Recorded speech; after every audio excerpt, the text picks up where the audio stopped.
आपका computer slow है। मैं जानता हूं क्यों, क्योंकि आपने रैम लेने में गलती कर दी। आप बोलेंगे हम तो 16 GB रैम लेके आए, तो फिर गलती कैसे हुआ? फिर भी आपने गलती की है।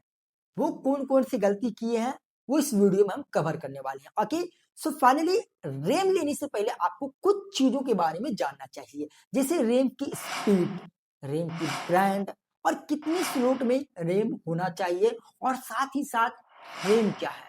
इन चीजों के बारे में आपको पता होना चाहिए। उसके बाद आप ये डिसाइड करेंगे कि हमें 4 GB, 8 GB, 16 GB, 32 GB या फिर 64 GB हमें रैम लेने चाहिए।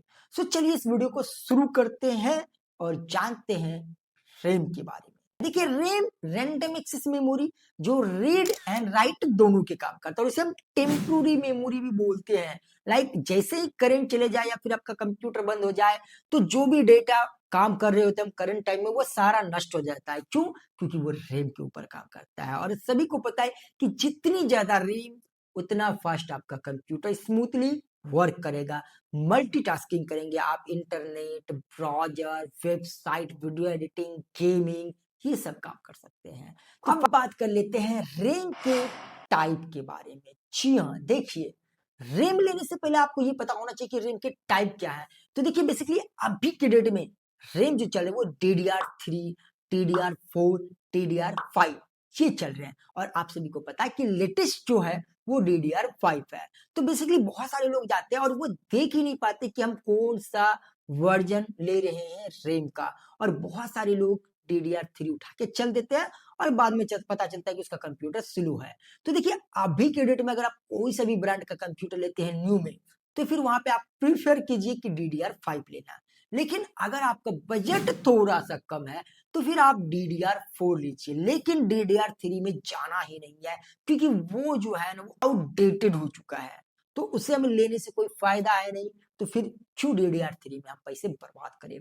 अगर नॉर्मल है तो आप DDR4 लीजिए, आपके पास ज्यादा पैसा है तो फिर आप DDR5 लीजिए, जिससे कि आपका जो रैम की स्पीड है वो अच्छे खासे देंगे और आपका काम स्मूथली वर्क हो। रैम का स्पीड, जी हाँ, अभी तक आप लोगों ने देखा होगा सिर्फ जाके 16 GB उठा के आ गए, बट रैम का स्पीड 2400 मेगा हर्ट्ज। बेसिकली जो रैम का स्पीड है वो मेगा हर्ट्ज में नापा जाता है। तो जनरली 2400, 2666 या फिर 3200 या 4800 का स्पीड, मेगा हर्ट्ज का स्पीड में ये रैम का आता है। तो ऐसे में आपके लिए क्या बेटर है? देखिए, अगर आप नॉर्मल यूजेबल के लिए लेते हैं, तो कम से कम आपको मिनिमम 2600 से प्लस में रैम की स्पीड होना चाहिए।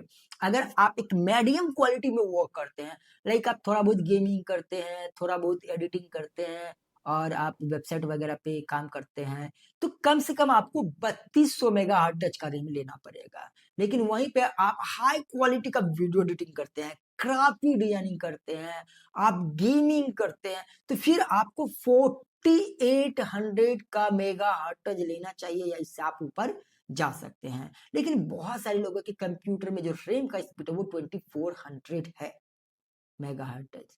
तो यही चीज तो देखना पड़ता है ना, कुछ भी उठा के चल देंगे बस हो गया?